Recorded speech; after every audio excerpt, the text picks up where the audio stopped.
എല്ലാവർക്കും നമസ്കാരം. ഞാൻ സരിതാ മഹേശ്വരൻ. ഇന്ന് ശ്രീകൃഷ്ണവിലാസ മഹാകാവ്യത്തിൻ്റെ 10ാമത്തെ സർഗത്തിലെ 29ഉം 30ഉം ശ്ലോകങ്ങളാണ് നമ്മൾ പഠിക്കുന്നത്. 2 ശ്ലോകങ്ങളിലും ഉപജാതി വൃത്തമാണുള്ളത്. നമ്മൾ പറഞ്ഞു വന്ന കഥ ശ്രീകൃഷ്ണനും ബ്രാഹ്മണനും തമ്മിൽ സംഭാഷണത്തിലേർപ്പെട്ടു. അവരിങ്ങനെ വർത്തമാനങ്ങൾ പറയാൻ തുടങ്ങി എന്നുള്ളതാണ്. അപ്പോൾ ബ്രാഹ്മണൻ വിദർഭ രാജ്യത്തിനെ പറ്റിയിട്ട് വർണ്ണിച്ചു തുടങ്ങി. ഇനി രുക്മിണിയുടെ കഥയിലേക്കാണ്, രുക്മിണിയെ വർണ്ണിക്കാനാണ് പുറപ്പെടുന്നത്. നമുക്ക് ആദ്യം 29ാമത്തെ ശ്ലോകം നോക്കാം. കന്യേവ ദിവ്യ സനിമേഷദൃഷ്ടി കലാഹിമാംശോരിവ നിഷ്കളങ്ക ചിരപ്രഭാകാപി തടില്ലദേവ യാദ്യോതതേ നിഷ്പ്രതിരൂപരൂപ. ആദ്യം പദച്ഛേദം പറയാം. കന്യാ ഇവ ദിവ്യ സനിമേഷദൃഷ്ടി കലാ ഹിമാംശോഃ ഇവ നിഷ്കളങ്ക ചിരപ്രഭാ കാ അഭി തടില്ലതാ ഇവ യാ ദ്യോതതേ നിഷ്പ്രതിരൂപരൂപ. സംസ്കൃത പാഠത്തിൽ രൂപ രൂപ എന്ന് എഴുതിയിട്ടില്ല. രൂപ എന്ന് എഴുതിയിരിക്കുന്നത് അത് അക്ഷരപ്പെശകാണ്, അച്ചടി തെറ്റാണ്. നിഷ്പ്രതിരൂപരൂപ എന്ന് തന്നെ ദീർഘത്തോടു കൂടി തന്നെ വരണം. മലയാളത്തിൽ അങ്ങനെ തന്നെ എഴുതിയിട്ടുണ്ട്. ഇവിടെ എന്താ പറയണത്? രുക്മിണിയെ വർണ്ണിക്കുകയാണ്. യാതൊരു ആ രാജകുമാരിയുണ്ടോ?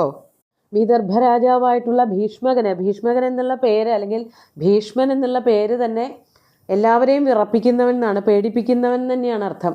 ഭയങ്കരൻ എന്നുള്ള അർത്ഥമാണ് ഭീഷ്മപദത്തിന്. ആ ഭീഷ്മ മഹാരാജാവിൻ്റെ മകളാണല്ലോ രുക്മിണി. അപ്പോൾ അതാണ് പറഞ്ഞുകൊണ്ടിരിക്കുന്നത്. യാതൊരുവൾ സനിമേഷ ദൃഷ്ടി കാവി ദിവ്യ കന്യാ ഇവ. ഇവിടെ സ്വർഗലോകത്ത് നിന്ന് വന്ന ഒരു ദിവ്യ കന്യകയായിട്ടാണ് വർണ്ണിക്കുന്നത്. പക്ഷേ ഭൂമിയിൽ തന്നെയാണ് ജനിച്ചത് എന്നുള്ളത് കാണിക്കാൻ വേണ്ടിയിട്ട് നിമേഷത്തോടു കൂടിയ ദൃഷ്ടിയോട് കൂടിയവൾ. നിമേഷം എന്ന് പറഞ്ഞാൽ ഇമ ചിമ്മുക, കണ്ണടക്കുകയും തുറക്കുകയും ചെയ്യുക. അത് മനുഷ്യ സ്ത്രീകൾക്ക് മാത്രമേ ഉള്ളൂ, അല്ലെങ്കിൽ മനുഷ്യർക്ക് മാത്രമേ ഉള്ളൂ. ദേവന്മാർക്ക് ഇമ ചിമ്മുന്ന ആ ഒരു കണ്ണ്, അങ്ങനെയുള്ള കണ്ണുകളല്ല. കണ്ണെപ്പോഴും തുറന്നു പിടിച്ചാണ് ഇരിക്കുക എന്നാണ് പറഞ്ഞു കേട്ടിരിക്കുന്നത്. കഥകളിലൊക്കെയാണ് അങ്ങനെ പറയണത്. അങ്ങനെ ദേവന്മാരും അതുപോലെ മനുഷ്യരും തമ്മിലുള്ള വ്യത്യാസം പണ്ട് കഥകളിലൊക്കെ കേട്ടിരിക്കുന്നത് ദമയന്തി അങ്ങനെയാണ് തിരിച്ചറിഞ്ഞത്, നളനല്ല. ഇതൊക്കെ ദേവന്മാരാണെന്ന് മനസ്സിലാക്കിയിരിക്കുന്നതിന് ഒരു കാരണം, അവരെ കണ്ണടക്കുകയും തുറക്കുകയും ചെയ്യണില്ല, സദാസമയവും കണ്ണു തുറന്നിരിക്കുകയായിരുന്നു എന്ന് പറയുന്നുണ്ട്. അതുപോലെ വിയർക്കില്ല, ഭൂമി സ്പർശിക്കില്ല, അങ്ങനെയൊക്കെ കുറേ കാര്യങ്ങൾ ദേവന്മാർക്കുണ്ട്. ഇവിടെ പറയണത് ദേവസ്ത്രീ അല്ല എന്നുള്ളതിന് ഒരു കാരണം മാത്രമേ ഉള്ളൂ, ഒന്ന് മാത്രമേ കാണാനുള്ളൂ. അതാണ് കണ്ണുകളുടെ ഇമചിമ്മലോടുകൂടിയ ഒരു ദേവകന്യകയാണ് എന്ന് വേണമെങ്കിൽ പറയാം. അതാണ് സനിമേഷ ദൃഷ്ടി, നിമേഷങ്ങളോടുകൂടിയ ദൃഷ്ടി, അങ്ങനെയുള്ള കണ്ണുകളോടുകൂടിയ കാവി ദിവ്യ കന്യ. കാവി എന്നുള്ളതൊക്കെ എന്തോ ഒരു വർണ്ണിക്കാനൊന്നും പറ്റാത്ത അത്രയ്ക്ക് സൗന്ദര്യമുള്ള എന്നുള്ള അർത്ഥത്തിലാണ് പറയണത്. അങ്ങനെയുള്ളതായ ദിവ്യയായിട്ടുള്ളൊരു കന്യക. നിമേഷം എന്നുള്ള വാക്ക് തന്നെയാണ് നിമിഷം ആയിട്ട് പരിണമിക്കുന്നത്.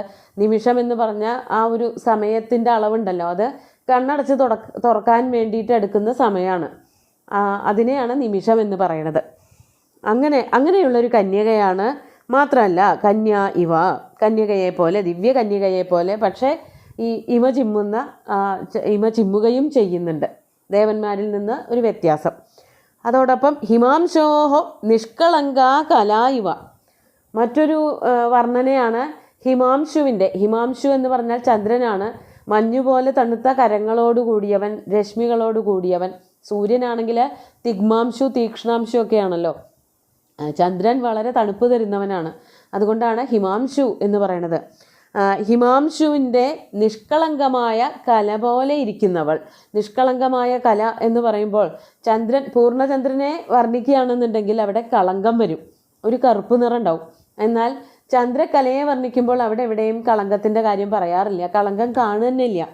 അപ്പോൾ ആ ഒരു സൗന്ദര്യം ചന്ദ്രകലയ്ക്ക്, നിഷ്കളങ്കമായ ചന്ദ്രകലയ്ക്ക് എന്തൊരു സൗന്ദര്യമുണ്ടോ അതുപോലെ നിഷ്കളങ്കയാണ് രുക്മിണിയും. കളങ്കങ്ങളൊന്നും ഇല്ല, കുറ്റങ്ങളൊന്നും ഇല്ലാത്തവളായിട്ടുള്ള ഒരു കന്യകയാണ്. അതാണ് ഹിമാംശോ നിഷ്കളങ്കാ കല ഇവ. മാത്രമല്ല പിന്നൊരു വർണ്ണന കൂടി വരികയാണ്, ചിരപ്രഭ തടില്ലത ഇവ.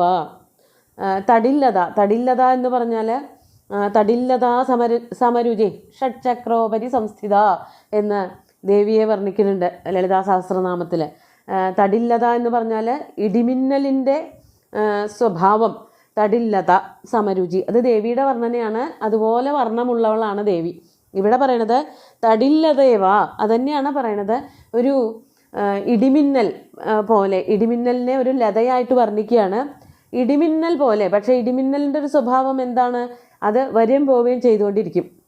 നിമിഷ നേരം കൊണ്ട് പ്രത്യക്ഷപ്പെടുകയും അപ്രത്യക്ഷമാവുകയും ചെയ്യുന്ന സ്വഭാവമാണ് ഇടിമിന്നലിനുള്ളത്. പക്ഷേ രുക്മിണി അങ്ങനെയല്ല, ചിരപ്രഭ, എപ്പോഴും പ്രഭ ചൊരിയുന്നതായ ഇടിമിന്നൽ പോലെ. ഇടിമിന്നലിനൊരു തിളക്കവും പ്രഭയും കൂടുതലാണ്. അത് എപ്പോഴും ഉണ്ടെങ്കിലോ അതേ കാന്തിയാണ് രുക്മിണിക്കുള്ളത് എന്നാണ് ബ്രാഹ്മണൻ ശ്രീകൃഷ്ണന് വർണ്ണിച്ചു കൊടുക്കുന്നത്. അതാണ് തടില്ലത ഇവ നിഷ്പ്രതിരൂപ ദ്യോതത്തെ. പ്രതിരൂപം എന്ന് പറഞ്ഞാൽ പ്രതിബിംബം എന്നാണ് അർത്ഥം, അല്ലെങ്കിൽ സാദൃശ്യം എന്നും അർത്ഥമുണ്ട്. അപ്പോൾ നിഷ്പ്രതിരൂപ എന്ന് പറഞ്ഞാൽ പ്രതിരൂപം ഇല്ലാത്ത രൂപത്തോടു കൂടിയവൾ. അതായത് ഇതുപോലൊരു പെൺകുട്ടി, ഒരു കന്യക വേറെ ഇല്ല തന്നെ, അതുപോലെ എന്ന് പറയാൻ പോലും ആരും ഇല്ലാത്തൊരവസ്ഥ. അതാണ് നിഷ്പ്രതിരൂപ. പ്രതിരൂപമില്ലാത്ത രൂപത്തോടു കൂടിയവളായ ഒരു കന്യക ആ വിദർഭ രാജ്യത്ത് ഭീഷ്മ മഹാരാജാവിൻ്റെ മകളായിട്ട് ദ്യോതതെ പ്രകാശിക്കുന്നുണ്ട്, അവിടെ ഉണ്ട് എന്നർത്ഥം. എല്ലാം പ്രകാശിക്കുന്ന വാക്കുകളാണ് അധികവും പറഞ്ഞത്. ഒന്ന്, ഇടിമിന്നലിൻ്റെ ആ തേജസ്സോടു കൂടി ശോഭിക്കുന്നവൾ, ചന്ദ്രക്കല പോലെ ശോഭിക്കുന്നവൾ. അതുകൊണ്ട് തന്നെ ചന്ദ്രക്കല പോലെയാണെന്നുള്ളത് കൊണ്ട് ആ ഒരു തീവ്രതയോ തീക്ഷ്ണതയൊന്നുമില്ല, വളരെ സൗമ്യമായിട്ടുള്ള പ്രകാശമാണ്. പിന്നെ ആദ്യം പറഞ്ഞു ദൈവകന്യക തന്നെയാണ്, സ്വർഗലോകത്തു നിന്ന് ഇറങ്ങി വന്ന അപ്സര കന്യക പോലെയാണ് രുക്മിണി ഭഗവതി എന്ന് വർണ്ണിച്ച് അടുത്ത ശ്ലോകത്തിലേക്ക് പോവാം. ഇനി എന്തൊക്കെയാണ് രാജകുമാരിയുടെ കഴിവുകൾ എന്നുള്ളതാണ് പറയണത്. 30ാമത്തെ ശ്ലോകം നോക്കൂ. സാ രാജപുത്രീ സകലാസു ശിക്ഷാം കലാസു ലാസ്യേഷു ച നീയമാന സരസ്വതീവാഭിനവാവതാര ദദർശ സീമാമചിരേണ താസാം. നമുക്ക് ആദ്യം പദച്ഛേദം പറയാം. സ രാജപുത്രി സകലാസു ശിക്ഷാം കലാസു ലാസ്യേഷു ച നീയമാന സരസ്വതീ ഇവ അഭിനവാവതാര ദദർശ സീമാം അചിരേണ താസാം. ഇതിന് തൊട്ടു മുമ്പുള്ള ശ്ലോകത്തിൽ പറഞ്ഞത് അപ്സരകന്യക പോലെയാണെന്നാണ്. ഇവിടെ സരസ്വതി ദേവിയുടെ അവതാരം തന്നെയാണോ എന്ന് തോന്നിപ്പോണ പോലെയാണ് കലകളിലുള്ള രുക്മിണിയുടെ പ്രാവീണ്യം. അതാണ് വർണ്ണിച്ചു തുടങ്ങുന്നത്. സാ രാജപുത്രി, ആ രാജകുമാരിയായിട്ടുള്ള രുക്മിണി ദേവി, സകലാസു കലാസു, എല്ലാ കലകളിലും ലളിത കലകളിലും ഒക്കെ തന്നെ, ലാസ്യേഷു, ലാസ്യം നൃത്തം മുതലായവയിലും, പാട്ട്, നൃത്തം, ചിത്രം, വര, ഇങ്ങനെയുള്ള എല്ലാ കഴിവുകളിലും എല്ലാ വിഷയങ്ങളിലും, ശിക്ഷാം നീയമാന, ശിക്ഷ എന്നുള്ളത് കൊണ്ട് പഠിക്കുക എന്നർത്ഥം. അത് പഠിച്ചിട്ട് ശിക്ഷാം നീയമാന, പഠിക്കാൻ വേണ്ടിയിട്ട് പറഞ്ഞയക്കുമ്പോഴേക്കും എല്ലാം പഠിച്ചു തീർക്കുകയാണ്. അത്ര മിടുക്കുള്ളവളായിരുന്നു രുക്മിണി. അതാണ് ശിക്ഷാം നീയമാന. അഭിനവാവതാര സരസ്വതി ഇവ, അഭിനവ അവതാര, അതായത് സരസ്വതിയുടെ പുതിയൊരു അവതാരമാണോ എന്ന് തോന്നും വിധം, സരസ്വതി ഇവ താസാം സീമാം അചിരേണ ദദർശ. താസാം സീമാം എന്ന് പറഞ്ഞാൽ കലകളുടെയൊക്കെ സീമയെ വൈകാതെ തന്നെ പ്രാപിച്ചു. എല്ലാ കലകളും വേഗം പഠിച്ചെടുത്തു. ഓരോ കലയും പഠിക്കാൻ വേണ്ടിയിട്ട്, അത് കവിതയായിക്കോട്ടെ, നൃത്തമായിക്കോട്ടെ, പാട്ടായിക്കോട്ടെ, എന്തായിക്കോട്ടെ, ചിത്രം വരെ ആയിക്കോട്ടെ, അതിനൊക്കെ പറഞ്ഞയക്കുമ്പോഴേക്കും, പഠിപ്പിച്ചു കൊടുക്കുമ്പോഴേക്കും എല്ലാം വേഗം പഠിച്ചെടുത്തത് കൊണ്ട് രുക്മിണിയെ സരസ്വതി ദേവിയുടെ നൂതന അവതാരമായിട്ട് കൂടി കണക്കാക്കാം. അത്രയ്ക്ക് പ്രഗത്ഭയായിരുന്നു രുക്മിണി എന്നുള്ളതാണ് ബ്രാഹ്മണൻ ശ്രീകൃഷ്ണനോട് പറഞ്ഞു കൊടുക്കുന്നത്. അപ്പോൾ ആദ്യത്തെ ശ്ലോകങ്ങളിലൊക്കെ ഉത്പ്രേക്ഷയോ ഉപമയോ ഒക്കെ പറയാം. ഇവിടെ ഉത്പ്രേക്ഷാലങ്കാരം തന്നെയാണ്. സരസ്വതിയുടെ പുതിയ അവതാരമാണോ എന്ന് തോന്നും വിധം എല്ലാ കലകളിലും നൈപുണ്യം സമ്പാദിച്ചു എന്നാണ് പറയണത്. അങ്ങനെ സുന്ദരിയാണ്, അതോടൊപ്പം തന്നെ സകല കലാവല്ലഭയും കൂടിയായിട്ടുള്ള ഒരു ബാലികയാണ്, അല്ലെങ്കിൽ ഒരു കന്യകയാണ് രുക്മിണി എന്നാണ് ആ ബ്രാഹ്മണൻ പറഞ്ഞു വരണത്. നമുക്ക് ശ്ലോകങ്ങൾ ഒന്നുകൂടി ചൊല്ലി നോക്കാം. കന്യേവ ദിവ്യാ സനിമേഷദൃഷ്ടി കലാഹിമാംശോരിവ നിഷ്കളങ്ക ചിരപ്രഭാകാപി തടില്ലദേവ യാദ്യോതദേ നിഷ്പ്രതിരൂപരൂപ സാ രാജപുത്രീ സകലാസു ശിക്ഷാം കലാസു ലാസ്യേഷു ച നീയമാന സരസ്വതീവാഭിനവാവതാര ദദർശ സീമാമചിരേണ താസാം. ഈ ഭീഷ്മകൻ എന്നുള്ള വാക്കിന് ഭയങ്കരൻ എന്നർത്ഥം പറഞ്ഞുവല്ലോ. ആ ഭയങ്കരത ഇതിന് തൊട്ടു മുമ്പുള്ള കഴിഞ്ഞ ദിവസത്തെ ശ്ലോകത്തിൽ പറഞ്ഞിരുന്നു, പരലോക ഭീരു എന്നുള്ളത്. അതിന് ഈ പരലോകം എന്നുള്ളതിന് ശത്രുക്കൾ എന്നുള്ളൊരർത്ഥം കൂടി എടുക്കാമെന്ന് അച്ഛൻ ഇന്നലെ പറയേണ്ടായി.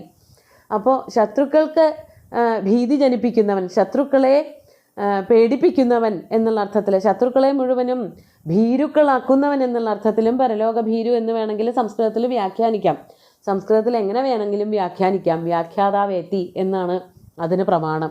അപ്പോൾ പരലോകത്തെ മാത്രമേ ഭയക്കണുള്ളൂ എന്ന് പറയേണ്ട കാര്യമില്ല. ശത്രുക്കളെ മുഴുവനും പേടിപ്പിക്കുന്നവൻ എന്നുള്ള അർത്ഥത്തിലും ഭീഷ്മൻ എന്നുള്ള പദം പ്രയോഗിക്കാം എന്നുകൂടി ഇതിനോടൊപ്പം കൂട്ടിച്ചേർക്കുകയാണ്. സുന്ദരമായിട്ടുള്ള 2 ശ്ലോകങ്ങളും ഭഗവാന്റെ കാൽക്കൽ അർപ്പിച്ചുകൊണ്ട് ഗുരുവായൂരപ്പനെ സാഷ്ടാംഗം നമസ്കരിച്ചുകൊണ്ട് എല്ലാവർക്കും ശുഭദിനം നേർന്നു നിർത്തട്ടെ. നന്ദി.